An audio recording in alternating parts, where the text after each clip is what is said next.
mon nom est Nicole Boudreau. Je travaille à la Fédération biologique du Canada depuis plusieurs années.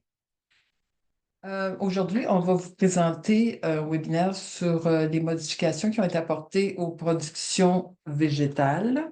Je suis en compagnie de ma collègue Marie-Ève Levert. Avant de vous présenter les modifications, on va quand même vous résumer un peu le processus de révision pour ceux qui ne seraient pas familiers avec ce processus-là. Alors, la révision des normes est effectuée tous les 5 ans, c'est obligatoire, conformément aux pratiques de normalisation des organismes nationaux définies dans le guide ISO IEC 59. Alors, le processus de révision a compris, qui a été lancé par la Fédération en 2023. Alors, le processus inclut l'analyse de 320 demandes de modification aux normes, des demandes soumises par l'industrie, la tenue de 189 rencontres des groupes de travail et groupes d'études, la préparation de 5 rencontres du comité technique sur l'agriculture biologique. Le comité technique sur l'agriculture biologique est le comité qui vote pour adopter les modifications proposées. Ensuite, il nous a fallu résoudre 900 commentaires soumis lors de l'examen public lancé l'année dernière, au printemps dernier. Ensuite, nous avons préparé le texte des normes révisées en collaboration avec l'Office des normes générales du Canada et résolu les votes et commentaires négatifs soumis lors du scrutin final organisé par l'Office des normes générales du Canada. Alors, les normes qui vous sont présentées ont été adoptées à la majorité des membres votants du comité technique.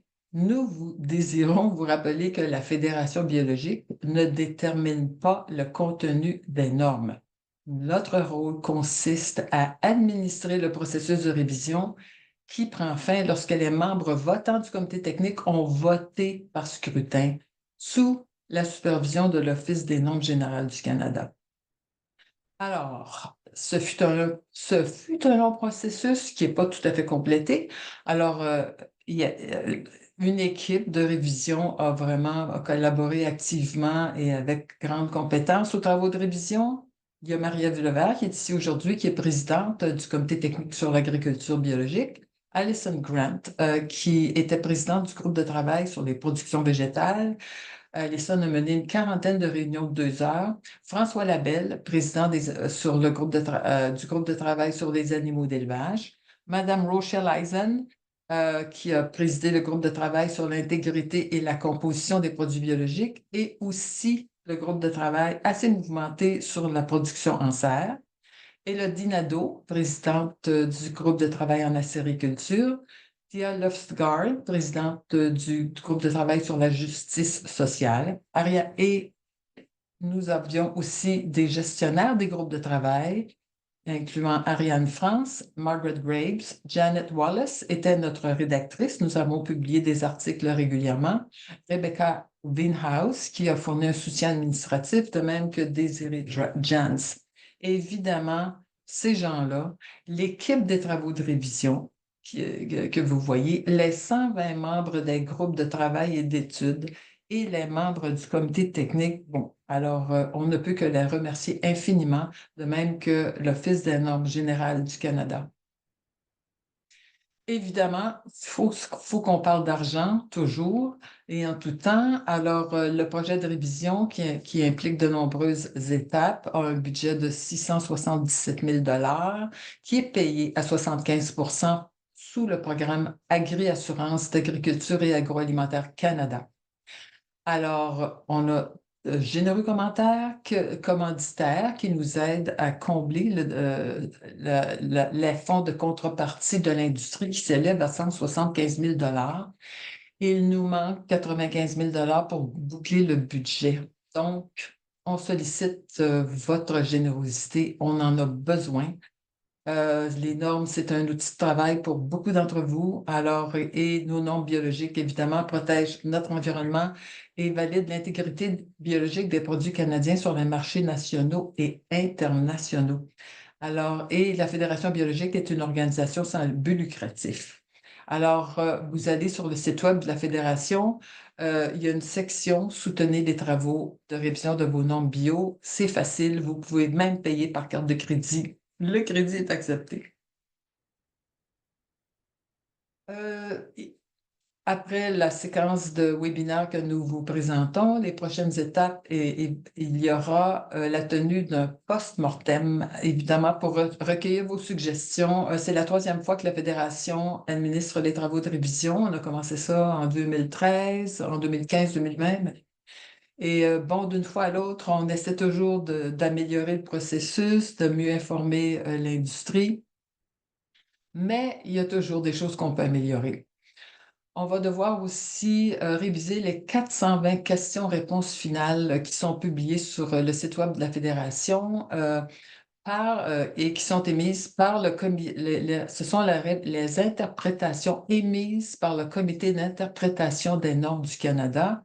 Et ces questions-réponses-là, ben, ça font office de loi, si on veut. Quand le comité d'interprétation émet une interprétation, tous les producteurs, les exploitants et les organismes de certification doivent s'y conformer. Alors, nous en sommes à réviser les questions-réponses pour qu'elles soient conformes à la nouvelle version des normes biologiques. Et nous allons évidemment suivre de près relocalisation, pardon, des normes biologiques canadiennes qui est piloté par le Conseil canadien des normes. Alors, il y en a qui le savent, il y en a qui ne le savent pas. C'est que l'Office des normes générales du Canada, c'est une agence gouvernementale qui a cessé ses activités le 31 mars dernier. Alors, le, le Conseil canadien des normes, pardon, veille en ce moment à ce que les normes biologiques qui étaient révisées par l'Office des normes générales du Canada soient transférées vers une autre agence de normalisation.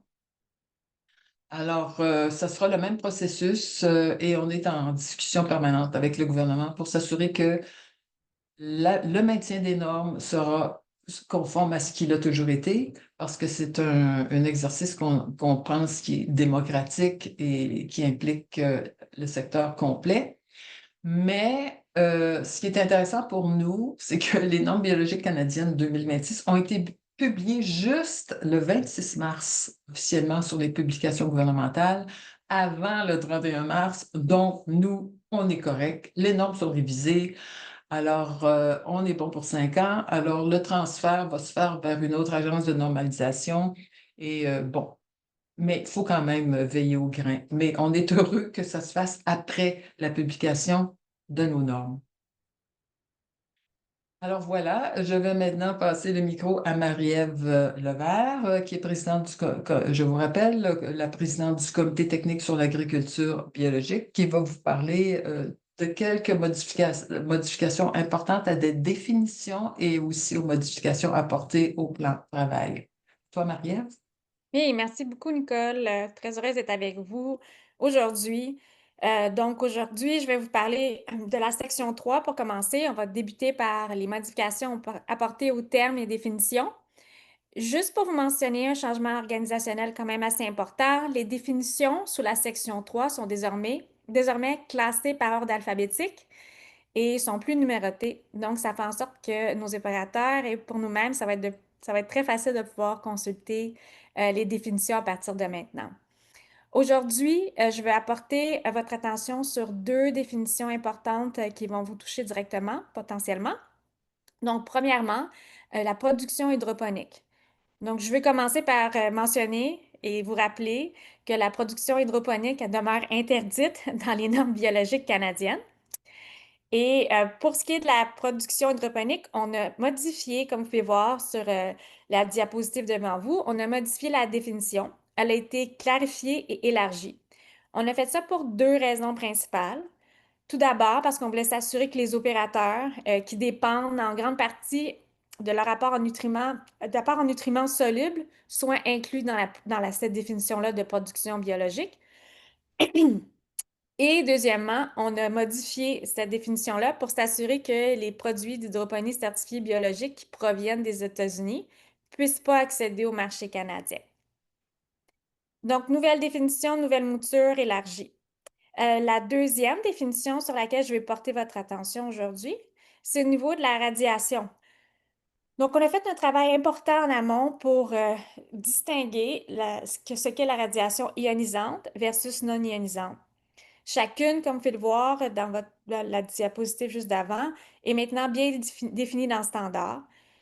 Ce qu'on a fait aussi, c'est que dans notre définition, on va stipuler maintenant clairement le seuil de longueur d'onde où commence le rayonnement ionisant. Donc, ce que ça fait ça, donc en parallèle, les normes maintenant reconnaissent explicitement que les technologies non ionisantes, pardon, tels que les traitements UV, peuvent être utilisés pour la lutte contre les ravageurs et les pathogènes sur les cultures et les surfaces en contact avec les denrées alimentaires. Donc, techniquement, vous avez maintenant des nouveaux outils à votre disposition, les traitements UV. Et ces dispositions-là, si vous allez avoir plus d'informations sur les dispositions, comment on peut les utiliser, ces traitements UV-là, dans le tableau 4.2 et le tableau 7.3 de la liste des substances permises. Prochaine diapo. Donc, pour ce qui est du plan de production biologique, pour la section 4, on a les mêmes exigences en matière de tenue de registre. Ils sont maintenus, mais sont maintenant clairement détaillés et on a décidé de les accompagner avec des exemples supplémentaires. On a fait ça pour deux raisons. Premièrement, pour que les opérateurs aient plus d'informations en amont sur ce qu'on attend d'eux et aussi parce qu'on voulait harmoniser les exigences relatives au plan de production biologique entre les différents organismes certificateurs. Donc aujourd'hui, je voudrais attirer votre attention sur ce qu'on peut qualifier des 5 plus importantes clarifications apportées dans la section 4.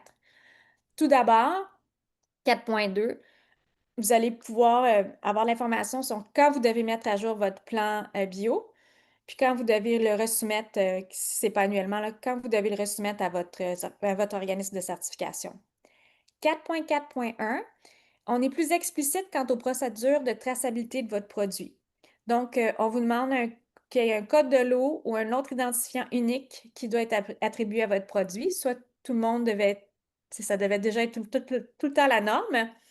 Et on veut que ça soit visible sur toutes les unités de vente au consommateur final qui ne sont pas destinées à la vente au détail et celles qui sont destinées à la vente au détail. Donc, plus de clarification au niveau de la traçabilité.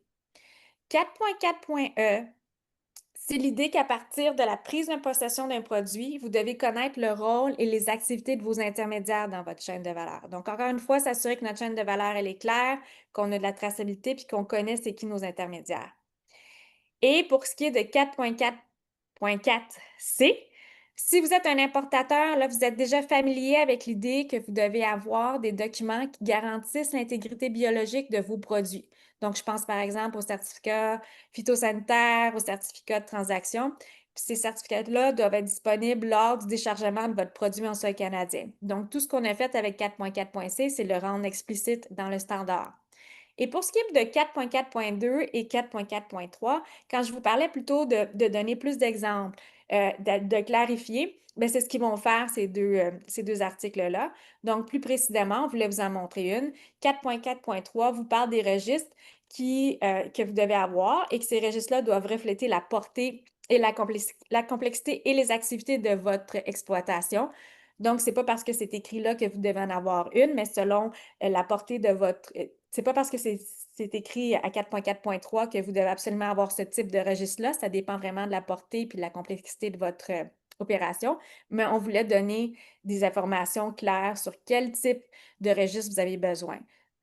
Juste par exemple, tout le monde va être familier avec le fait que si vous êtes vous avez une ferme, vous avez une opération en champ, vous devez offrir des aides visuelles comme des cartes, des organigrammes dans votre plan de production biologique à votre organisme certificateur. Tout ce qu'on fait avec la section 4, c'est rendre plus explicite ce qui devait déjà être la norme à l'interne.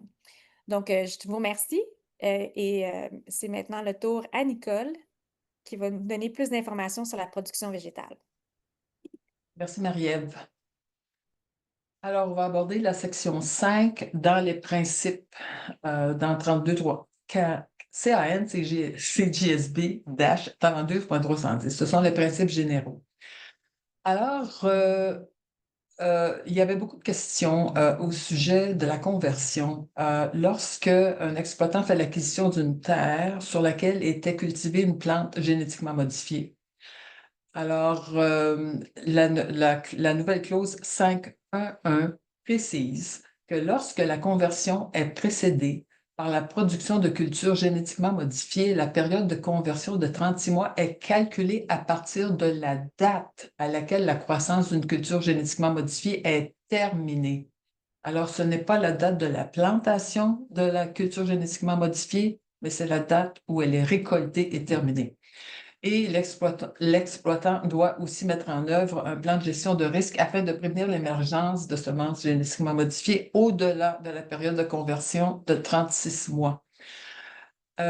Bon, je sais que ça soulève quelques questions. J'ai oublié de vous dire, si vous avez des questions, inscrivez-les dans les questions, vous avez l'option d'inscrire des questions et on va répondre par écrit après. On va publier la liste des réponses parce que voilà, c'est plus simple pour nous de faire ça de cette manière-là aujourd'hui.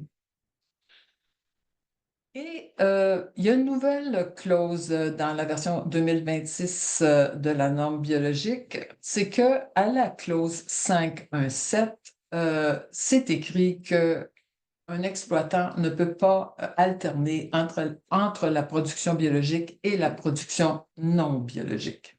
Mais cette interdiction stricte de l'alternance a été beaucoup discutée par des groupes de travail. Alors, il y a des exceptions qui sont introduites à la clause 5.1.8. Donc, exceptionnellement, en raison de facteurs catastrophiques ou incontrôlables, l'exploitant peut retirer des terres de la gestion biologique à condition que l'exploitant notifie par écrit à son organisme de certification son intention de retirer temporairement une unité de production.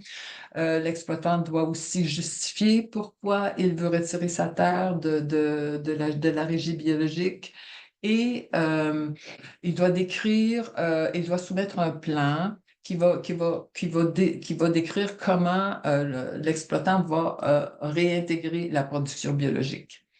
Alors, donc, une possibilité, et il faut vous rappeler que sans l'approbation préalable de l'organisme de certification, l'unité de production ne peut prétendre au statut biologique pendant les 5 années suivant la dernière utilisation d'une substance ou pratique interdite.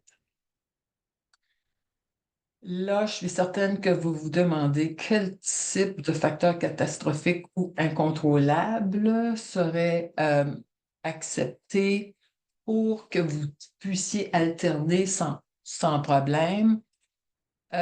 On parle beaucoup ici de facteurs climatiques, d'événements climatiques, d'inondations, de choses incontrôlables. Ça serait surprenant, mais je ne peux pas le confirmer à 100%, mais ce serait surprenant que un producteur qui, par exemple, a des difficultés à contrôler des mauvaises herbes, décide d'épandre un herbicide pendant une année pour tuer ces mauvaises herbes et revenir tout de suite après à la gestion, à la régie biologique.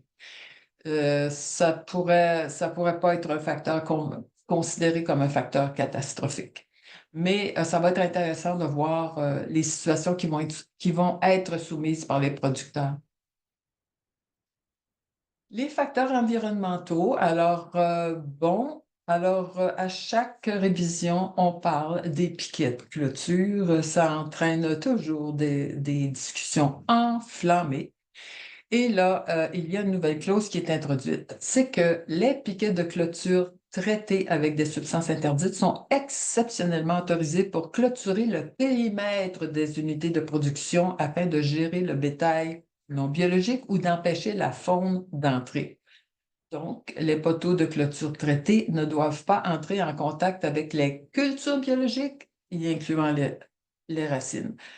Et s'il y a des animaux d'élevage biologique dans l'exploitation, c'est décrit à la clause 6.7.9. Et il est permis de recycler les poteaux déjà utilisés dont le bois a été traité avec des substances interdites sur une même exploitation agricole, pourvu qu'ils aient été installés avant la certification initiale du producteur. ou installés sous l'exception qu'on vient juste de décrire et qui, évidemment, qu'il n'y ait pas de contact avec les cultures biologiques.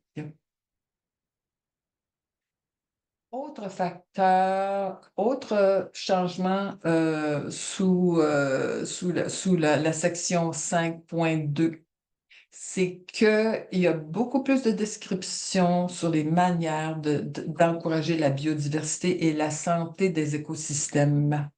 C'est que maintenant, l'exploitant doit appliquer des mesures en vue de protéger la biodiversité existante et favoriser la santé de l'écosystème de l'exploitation en intégrant l'un ou plusieurs des éléments suivants.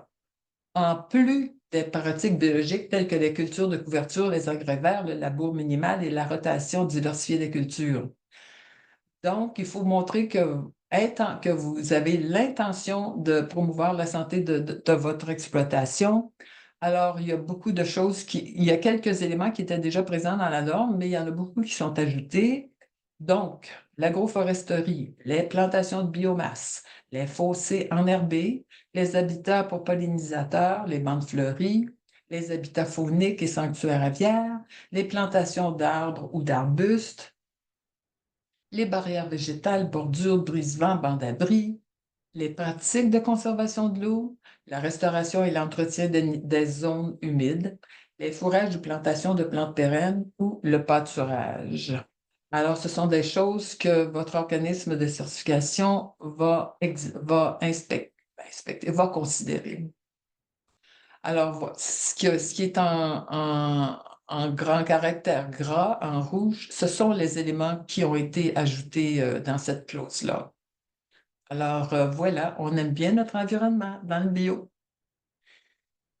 Maintenant, on va passer à la section 5.3 sur la semence, semis et matériel de reproduction végétale. Il y a eu des ajustements faits à l'utilisation du matériel de reproduction végétale des semences et semis.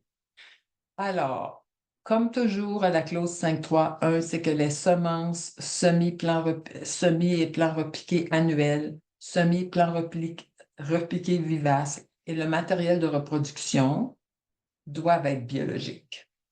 Et afin de clarifier les choses, il y a des définitions qui ont été ajustées, notamment la définition de matériel de reproduction végétale. Parce que, bon, un semis, un plant repiqué, un matériel de reproduction végétale, ce n'est pas toujours clair. Donc, le matériel de reproduction végétale, c'est un végétal ou tissu végétal autre que des semis ou plants repiqués, bon, on s'en doutait, utilisé pour la production ou la multiplication de végétaux, et ça fait référence à du matériel végétal sans sol ou sans substrat de croissance. Par exemple, les boutures de feuilles ou de tiges, les racines nues, les rhizomes, les pousses, les couronnes, les tubercules, les bulbes et les cailleux.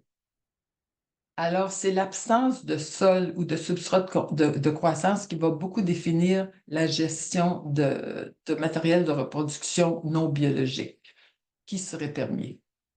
Donc, en 5.3.3, il y a une clause qui est ajoutée pour encadrer la vente commerciale en pot de plants à repiquer. Donc, 5.3.3 maintenant dit que les plants à repiquer vivaces, lorsqu'ils sont multipliés à partir de matériel de plantation non biologique, doivent être gérés conformément à la présente norme pendant au moins 12 mois avant que les plants préemballés destinés à la vente au détail puissent être considérés comme biologiques.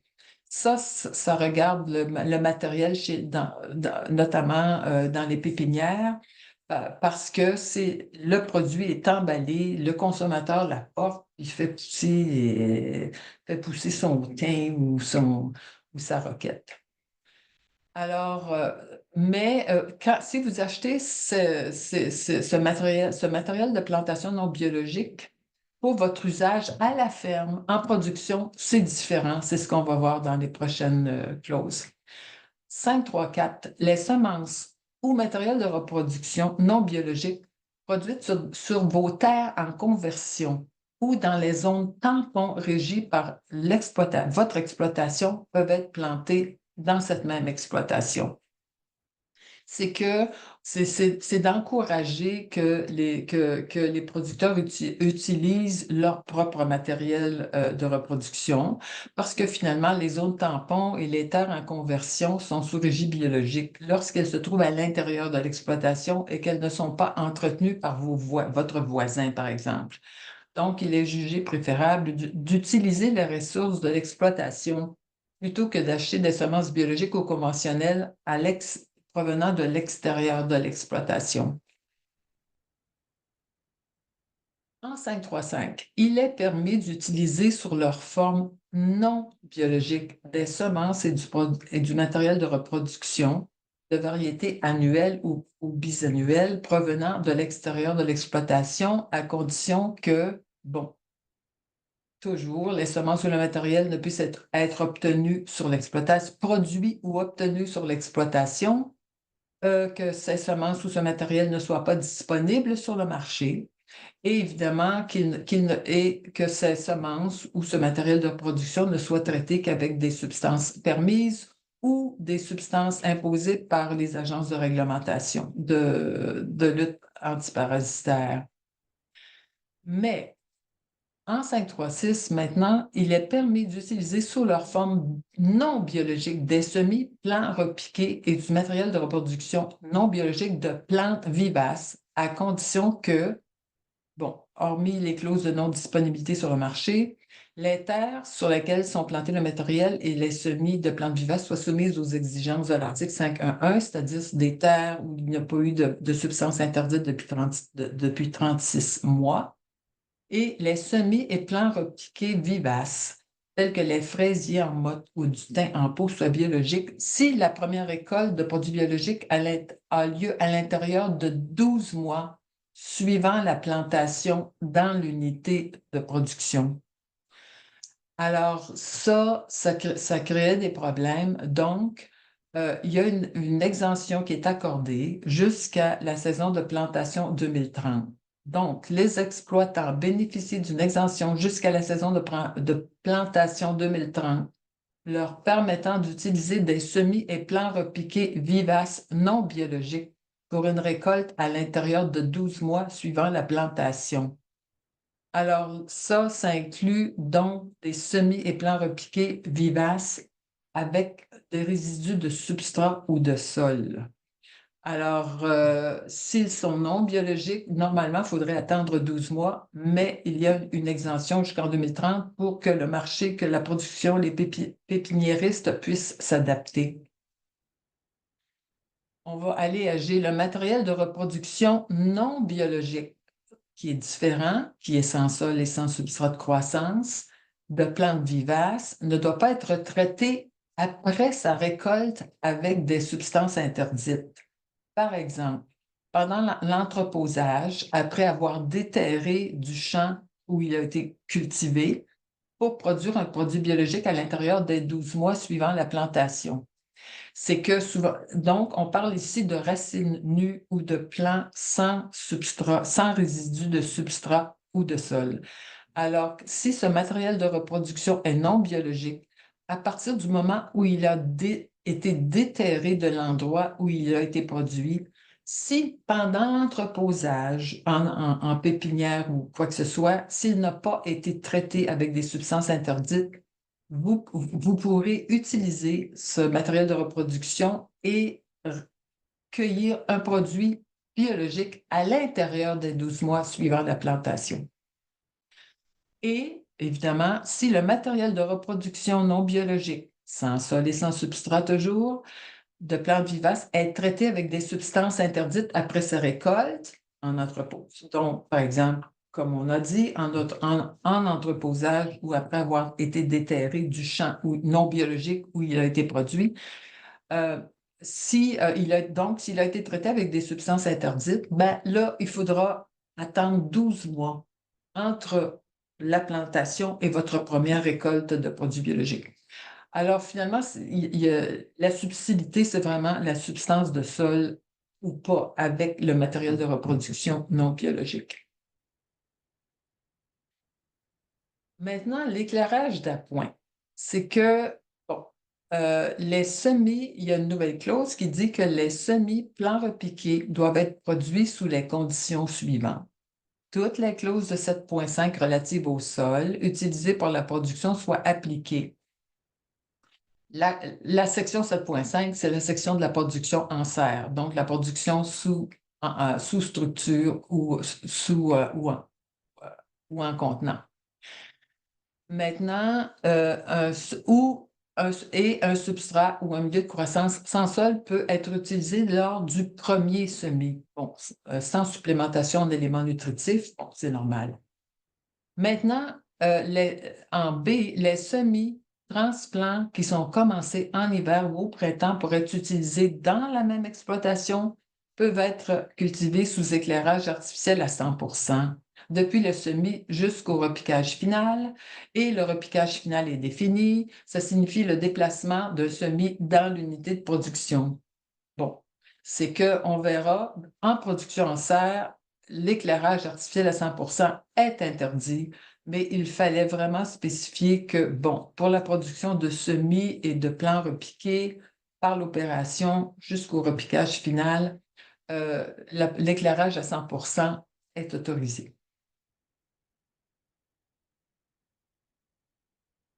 La clause 5.4.2 qui concerne la fertilité et l'activité biologique du sol a aussi subi des modifications. Alors, c'est qu'on veut accroître la fertilité et l'activité biologique du sol par plusieurs moyens. Donc, par la rotation ou des séquences de cultures qui sont diversifiées et qui incluent des engrais verts, des légumineuses, des cultures dérobées ou des plantes à enracinement profond, des cultures de couverture pour prévenir l'érosion et une même culture annuelle utilisée sur la ferme ou destinée à la vente qui n'est pas cultivée plus de 2 années consécutives. C'est une exigence assez importante que vous devrez sûrement considérer sur votre exploitation. L'incorporation de matières animales et végétales conforme à la présente norme et au tableau 4.2 de la norme, évidemment, toujours pour stimuler la fertilité et l'activité biologique du sol. Ça va comprendre les matières végétales et animales compostées, les matières végétales non compostées, notamment les légumineuses, engrais verts, plantes à enracinement profond, dans le cadre de la rotation de plusieurs cultures, les déjections animales non traitées, y compris le purin et le lisier, qui respectent les exigences de 5.5.1. Le cas échéant, les systèmes de culture pérennes font appel à des techniques telles que les zones intercalaires avec une couverture permanente, des cultures de couverture ou des engrais verts. Vous allez bien vous douter que ces exigences-là s'apparentent beaucoup à ce qu'on appelle l'agriculture régénératrice. En fait, c'est que c'était déjà dans l'intention sous régime biologique d'activité dont le principe principal est la santé du sol, de toujours promouvoir la fertilité et l'activité biologique du sol. Mais les méthodes les méthodes culturelles pour justement améliorer la fertilité et l'activité sont mieux définies et désormais prescrites par la norme. Alors voilà, c'est un petit schéma, là. La limite de la culture consécutive, donc la 3e année, essayer de planter autre chose. Quand on a parlé de cette exigence-là dans les prairies, là, les gens ont posé beaucoup de questions. Il y a, évidemment, c'est dans la norme, c'est une clause. Bon, s'il y a des problèmes à appliquer cela, vous devrez, et si vous ne le faites pas, pardon, vous devrez le justifier auprès de votre organisme de certification. Il y a aussi un changement au niveau de l'utilisation des sources hydrosolubles d'azote et de phosphore qui sont désormais limitées à 20% des besoins de la culture pour chaque élément nutritif. en se basant sur le rendement réaliste projeté pour cette culture. Bon, rassurez-vous, ça exclut les déjections animales, le digestat anaérobie et le compost ou le thé de compost, qui sont dans cette limite de 20 ben, à moins que même ces substances-là soient enrichies avec des sources hydrosolubles d'azote et de phosphore. Si les limites de 20 d'azote ou de phosphore soluble sont dépassées dans les plans existants de gestion des éléments nutritifs, l'exploitant doit élaborer un plan de mesure corrective d'ici la fin de mars 2027 afin de réduire l'utilisation de ces éléments d'ici décembre 2029.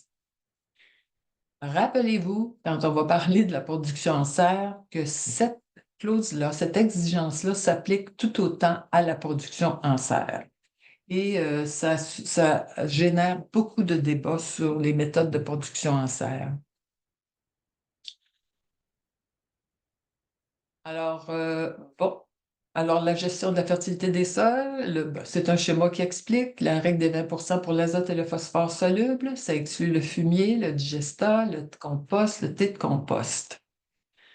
C'est que, bon, c'est vraiment, cette exigence-là repose vraiment sur le fait que c'est dans le sol que les éléments nutritifs sont développés. Ce n'est pas l'apport d'éléments nutritifs liquides qui doit nourrir les plantes sous régie biologique. Et les exploitants ont jusqu'en décembre 2029 pour ajuster leur système de production.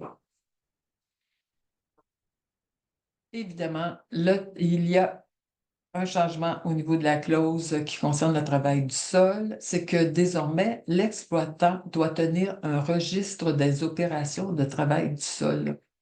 Alors, c'est pour encourager un travail du sol responsable, pour atténuer les risques de dégradation par l'érosion, par le compactage, la formation de cuvettes, la salinisation, la perte de matière organique.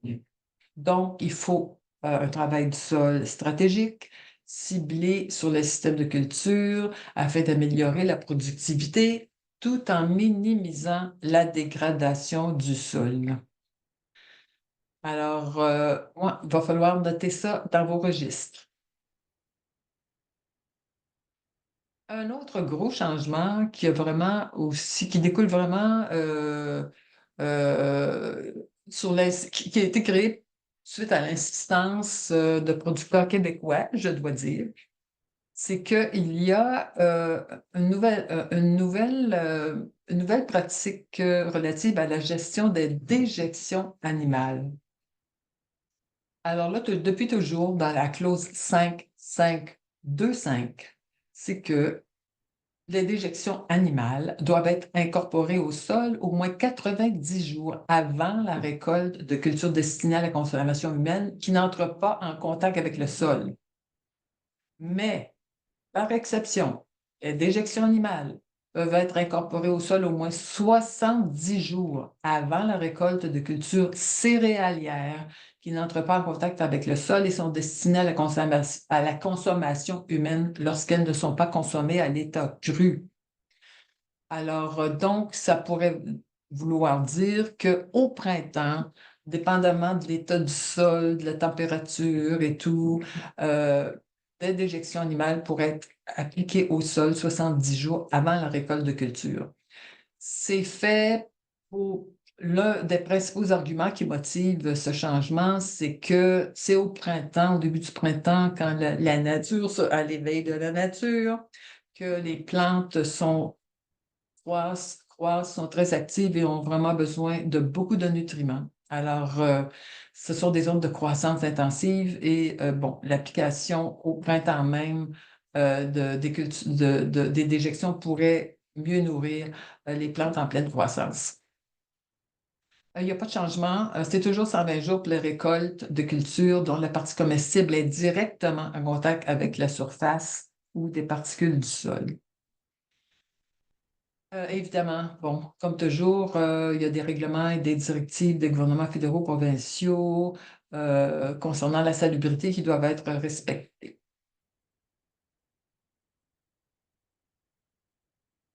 Maintenant, la section 7.5 pour la culture sous structure ou en contenant. Donc, comme j'ai dit précédemment, toutes les clauses pertinentes de la section 5 s'appliquent à la production en serre. Évidemment, à l'exception, bon, évidemment, il y a des choses qui ne peuvent pas s'appliquer à la culture en contenant, comme par exemple faire la rotation. Là, on s'entend là-dessus. Et le sol pour le système en contenant, ben là, c'est d'avoir toujours un sol vivant. Donc, toujours 2% d'une fraction minérale, 10% de compost et une fraction biologique composée de micro-organismes et de macro-organismes. Alors, même en contenant, on veut un sol vivant qui s'apparente à de la culture, au sol dans une culture en champ. La lumière, il y a eu un ajustement au sujet de l'éclairage en production en serre. Comme toujours, c'est la lumière du soleil qui est la principale source de lumière. Un éclairage d'appoint est autorisé, évidemment. Alors, c'est exigé tout au long de l'année et les structures essentiellement opaques sont interdites. Bon, c'est souvent l'agriculture verticale dans des bâtiments industriels. Maintenant, l'éclairage artificiel à 100%. Bon, il y a une exception pour les régions nordiques. C'est que pour encourager la souveraineté alimentaire dans les régions nordiques, bon, si vous avez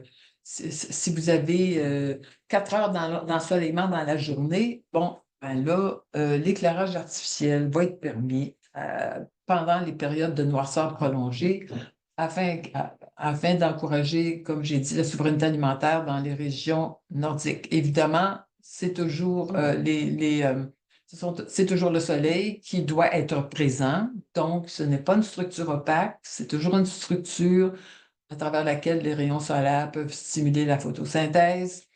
Mais bon, quand les journées sont courtes, on doit quand même se nourrir. Et évidemment, il y a l'exception pour les semis et les transplants comme on a présenté précédemment.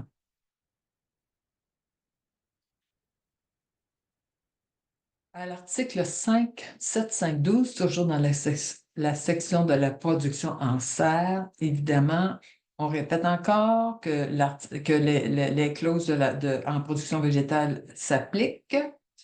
Et puis, et que les exploitations pleine terre doivent régénérer leur sol. Donc, ce qui a été introduit, c'est qu'on demande maintenant que le producteur en serre réutilise le sol pendant au moins 3 années consécutives. Le remplacement, si vous le remplacez, vous devez justifier et, le sol usé, bon, réutiliser le sol usé, ben, recycler, c'est-à-dire. Et puis, un délai de 36 mois pour se conformer à cela. Le 3 années consécutives, c'est vraiment ça signifie que, comme dit précédemment, le sol doit être vivant. Et puis, si on jette le sol à chaque année, ça ne permet pas de développer l'activité microbienne et du sol, parce que, bon, alors, on verra comment les sériculteurs pourront appliquer cette nouvelle exigence. Et bon, les porte-greffes, toujours, on demande de régénérer le sol avec un compost ou pays biodégradable et éliminer les débris végétaux si nécessaire. Donc, comme vous voyez, le sol est la grande vedette des travaux de révision. On va maintenant passer aux principales modifications aux substances permises en production végétale. Il y a des substances qui ont été retirées des listes des substances permises du tableau 4.2. Il y a des annotations qui ont été modifiées. Il y a des substances qui ont été ajoutées. Alors, on va couvrir ces éléments-là. Alors, d'abord, il y a 2 clauses qui introduisent le tableau 4.2 et il y a eu une légère modification de la clause 4.1.1, cette clause qui introduit le tableau, pour vraiment indiquer que les listes des substances permises, ce n'est pas un document tout seul. Il faut toujours relier l'utilisation des listes de substances permises au principe au principe que nous venons de décrire. Donc, on ajoute que les pratiques en structuration du sol et l'utilisation des éléments nutritifs doivent être conformes aux exigences prescrites en 5.4.1 de la norme 32.310, qui est la norme qui est la norme qui décrit les principes de gestion, les principes généraux et les normes. Et en 4.1.1b, alors, toutes les substances utilisées pour lutter contre les organismes nuisibles, c'est lorsque les seules pratiques culturelles sous régime biologique ne peuvent prévenir ou contrôler les ravageurs, comme spécifié en 5.6.2 de la norme 32.310. Donc, on veut vraiment montrer la complémentarité des deux documents. Alors, dans les changements, alors, vous ne verrez plus au tableau 4.2 acides aminés au début du tableau. Alors, les acides aminés sont remplacés par deux inscriptions distinctes, soit les protéines hydrolysées d'origine végétale et les protéines hydrolysées d'origine animale. Bon, c'est inspiré de la réglementation européenne. Pour les protéines d'origine végétale, on limite quand même l'hydroxyproline, qui est un indicateur d'une source animale. Alors, on surveille la composition. Et les protéines hydrolysées d'origine animale, ne doivent pas s'appliquer à la partie comestible pour des raisons de biosécurité. Pour les deux sources de protéines hydrolysées, alors il y a toujours des limites pour l'azote total et l'azote non protéique. Et les acides aminés isolés tels que la glycine, la lysine et la méthionine sont interdits. Et on introduit les acides siliciques, y compris les sels de potassium et de sodium. C'est que cette nouvelle inscription, ça a été créé pour distinguer les silicates de sodium et de potassium synthétiques des sources d'extraction minière autorisées. C'est que l'acide silicique est considéré comme ayant un effet protecteur sur la culture en réponse à des stress tels que la sécheresse ou les maladies fongiques. Donc, ça procure un outil supplémentaire aux exploitants. Et évidemment, on surveille toujours les niveaux de potassium et d'azote afin de décourager l'utilisation excessive d'ajusteurs de pH. Et la création de cette inscription a conduit à l'élimination de silicium, silice, silicate qu'on voyait dans la version 2020, parce que ces formes naturelles autorisées sont maintenant incluses naturellement sous minéraux d'extraction minière non traités. Et pareillement, vous ne verrez plus micronutriments dans votre tableau 4.2 parce qu'il a été décidé de lister les micronutriments individuellement. Parce que ça générait beaucoup de questions, il y avait un manque de clarté. Donc, le cobalt est ajouté, le sélénium, le bore était déjà là, mais les types autorisés ont été clarifiés. Le molybdène, molybdate de sodium et trioxyde de molybdène uniquement. Le fer, le manganèse, le zinc, sont listés individuellement, soit les sulfates, les carbonates, les chlorures, oxydes, oxysulfates, citrates, tartrates et chélates autorisés, alléluia. Le cuivre, évidemment, est toujours là. Les sulfates, carbonates, chlorures, oxydes, oxysulfates chélatés avec les acides du tableau 4.2. Ceci dit, pour chacun de les micronutriments, même s'ils sont listés individuellement, les annotations incluent des exigences très similaires. Donc, les chélates peuvent être utilisés, sont définis pour chacun des micronutriments. Et puis, les complexes. Les nitrates, chélates d'acide aminé, les complexes ammoniac, manganèse, polysulfate ne sont pas autorisés. C'est décrit dans les annotations. Et toujours se souvenir que ces micronutriments sont utilisés lorsque des carences du sol ou des plantes sont attestées par des symptômes visuels ou analyse du sol ou des tissus végétaux, ou lorsque la nécessité d'une application préventive peut être attestée. Donc, c'est pas ouvrez les vannes et épandez votre cuivre, mes amis. Ensuite, il y a des spécifications plus précises. Par exemple, le chlorure de fer est autorisé pour les terres sujettes aux inondations. avec le changement climatique et la fréquence croissante des événements météo extrêmes qui provoquent des inondations, l'autorisation de son utilisation permettra d'éviter la perte de phosphore, un élément nutritif essentiel dont les réserves sont limitées. Évidemment, le cuivre doit être utilisé avec prudence pour éviter l'accumulation excessive de cuivre dans le sol. Aucun résidu de produits du cuivre ne doit être visible et l'inscription du port, comme précisé, a été modifiée pour être cohérente avec les autres listes d'oligo-éléments et inclut désormais le pentoborate de sodium. J'en ai pas mis dans ma salade d'hier, je pense, qui n'est ni pire ni meilleur que le tétraborate ou l'octaborate et identifie clairement les formes de borate qui ne sont pas autorisées. Dans les productions végétales, évidemment, les déjections animales séchées remplacent la déjection animale traitée. On va voir ça en détail à la prochaine diapo. Et les extraits il y a l'ajout des extraits de plantes aquatiques. C'est modifié avec une annotation modifiée pour limiter l'azote et le phosphore, ainsi que l'azote ammoniacal et nitrique. Parce que des fois, vous pourriez acheter des produits sur le marché pour lesquels l'azote et le phosphore dépassent les teneurs naturelles. Il faut toujours rester dans ce qui est naturel. Les contenants de plantation biodégradables, donc, la notation a été précisée, c'est que c'est le paper pot qu'on appelle là, souvent, normalement, il faut que tous les ingrédients qui composent votre contenant figurent au tableau 4.2, colonne 1. Mais souvent, c'est compliqué, il y a des additifs un petit peu chimiques. Alors, vous pouvez toujours utiliser les paper pots ou certains petits contenants, mais s'ils contiennent des substances non inscrites au tableau 4.2, vous ne pouvez pas les laisser au sol en fin de saison. Alors, ça peut être assez fastidieux de retirer vos paper pots. Les déjections animales et déjections traitées ont été remplacées par des déjections animales non transformées et des déjections animales séchées.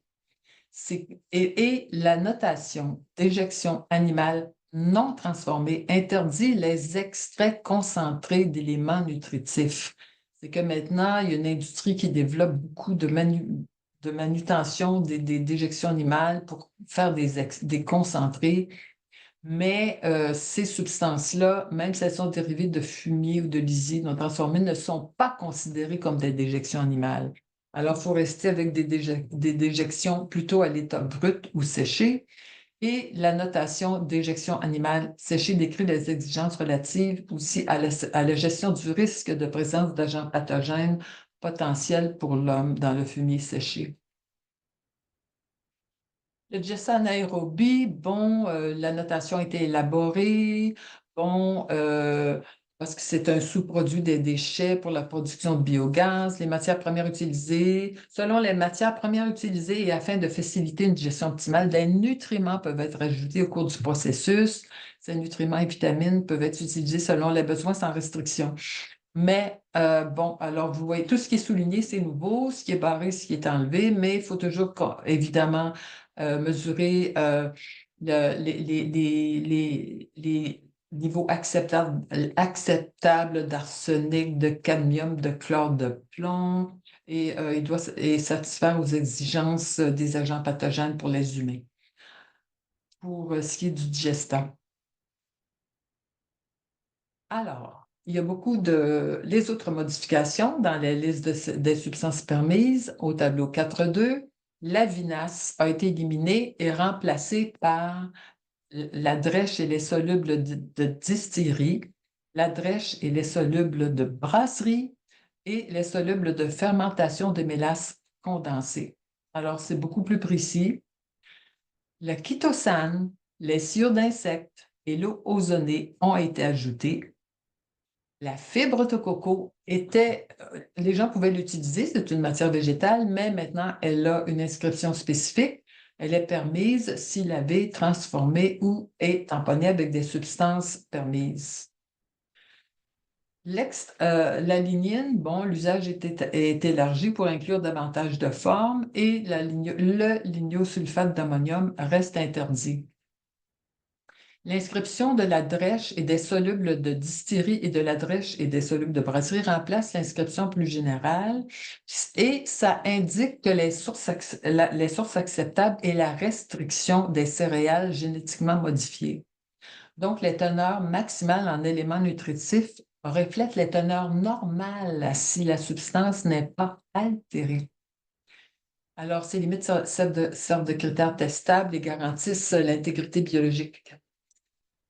La kétosane a été ajoutée elle est dérivée d'un produit naturel et elle a un faible impact sur l'environnement et agit comme un produit phytosanitaire qui stimule la défense naturelle de la plante et inhibe la croissance des champignons.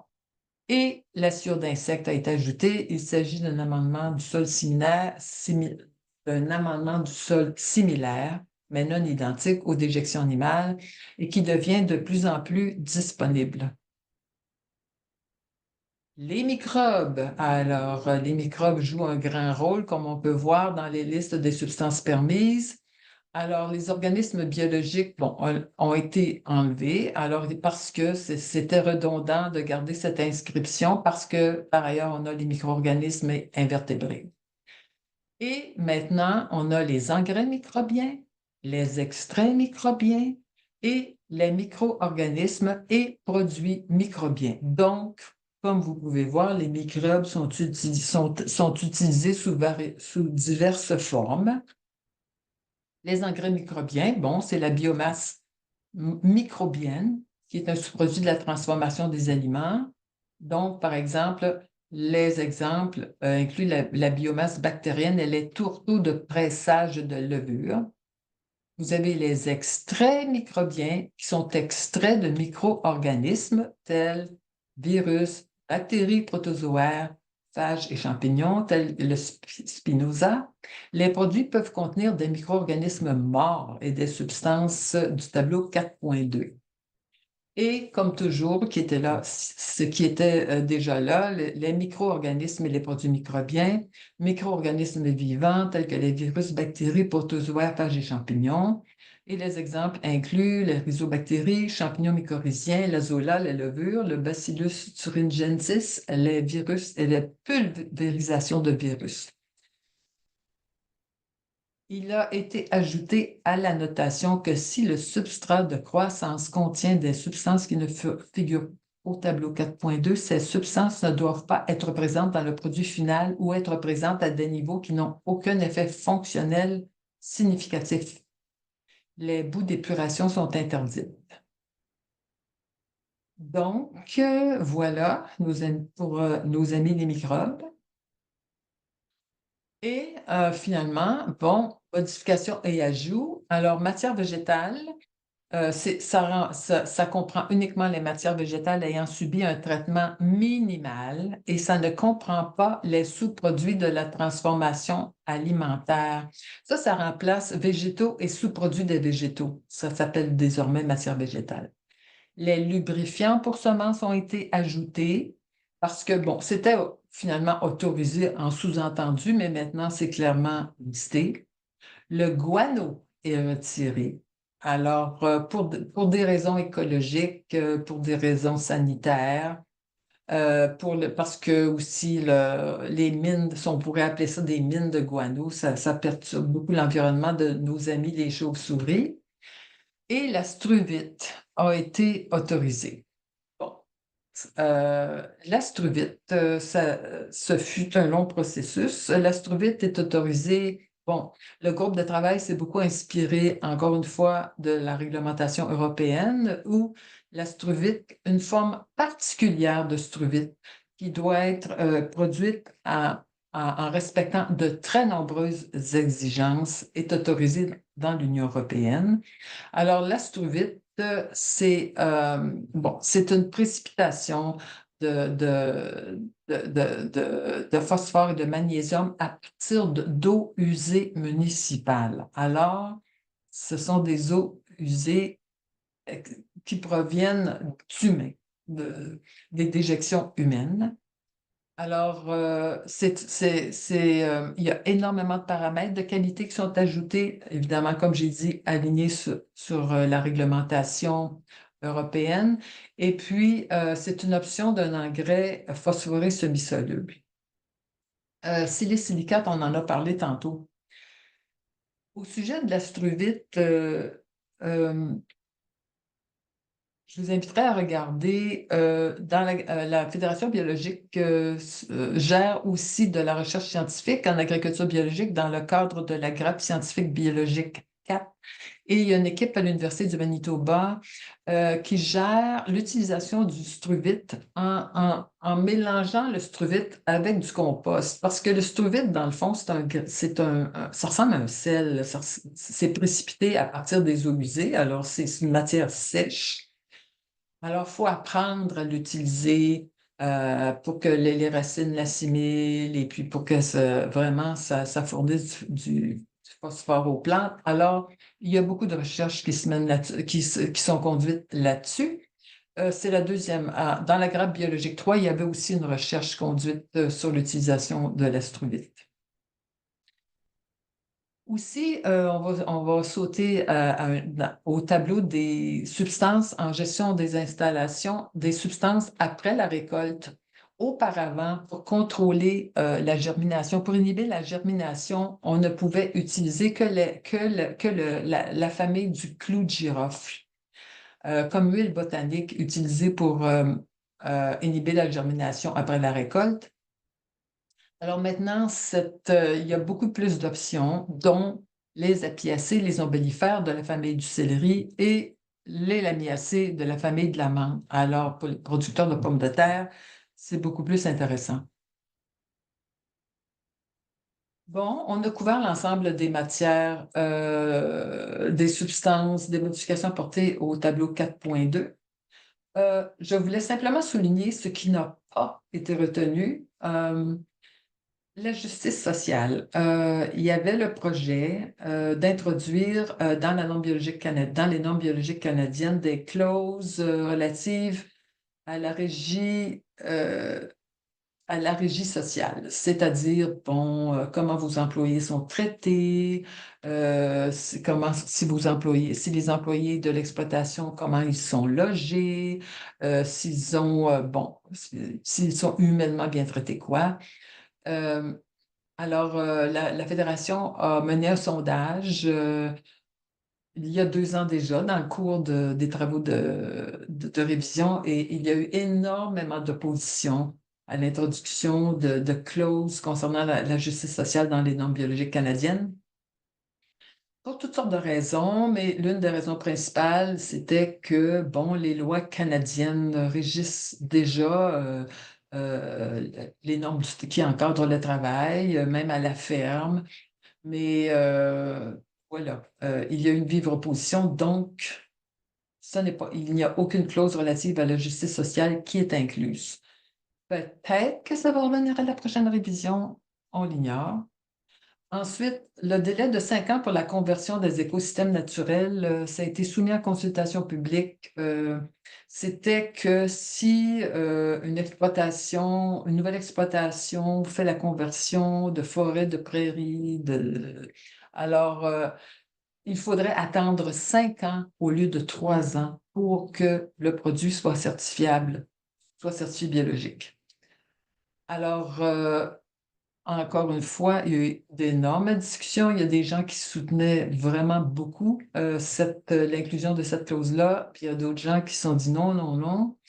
Alors, cette clause-là avait été proposée parce que les gens ne voulaient pas que des exploitants convertissent des terres, des écosystèmes en les écosystèmes où, évidemment, c'est facile de convertir un écosystème où il n'y a jamais eu de substances interdites. Alors, la conversion est facile. Même, vous pouvez faire ça plus rapidement qu'en 3 ans, parfois. Mais voilà, il y avait probablement que ça va revenir à la prochaine révision. Parce que, bon, il y a un grand souci de la protection des écosystèmes naturels. l'exercice quotidien pour les vaches en stall entrabé, ça a été soumis. Bon, peut-être que ça ne regarde pas la production végétale, mais voilà, bon, alors là, c'est une proposition qui n'a pas été acceptée. De même que le recours aux races de poulet à croissance lente. Bon, parce que c'est difficile pour d'élever des poulets, de les faire jouer dehors. Donc, on pensait que si ce sont des poulets à croissance lente, ils vont apprendre à aller jouer dehors. Mais ça coûterait beaucoup plus cher pour les exploitants. Les paper pots, bon, finalement, ils ont passé, mais il faut les retirer du sol. Et le volume en serre, c'est que les producteurs en serre voulaient déterminer par eux-mêmes le volume de sol nécessaire. Alors, ça a été, il y a eu beaucoup de discussions à ce niveau-là. C'est compliqué de plus en plus la production en serre parce que maintenant, les gens cultivent des fraises, des framboises. Avant, c'était beaucoup, bon, des tomates, des concombres. Alors, il y a beaucoup de mouvements en production en serre. Et bon, ça fait que les producteurs essaient d'avoir plus de liberté dans la détermination des paramètres de production. Mais pour le moment, bon, le volume de sol est demeuré à 66 litres par mètre carré. Alors voilà, ça complète la présentation aujourd'hui. N'oubliez pas, allez sur le site de la Fédération biologique. On va publier une série d'articles pour expliquer les modifications aux normes biologiques canadiennes pour que vous les compreniez bien. Et voilà, on espère que lâchez pas, continuez, on a besoin de vous. On fait ça pour vous, puis on espère que vous allez être heureux en appliquant les nouvelles normes. C'est un petit peu plus de travail. Alors, je vous remercie.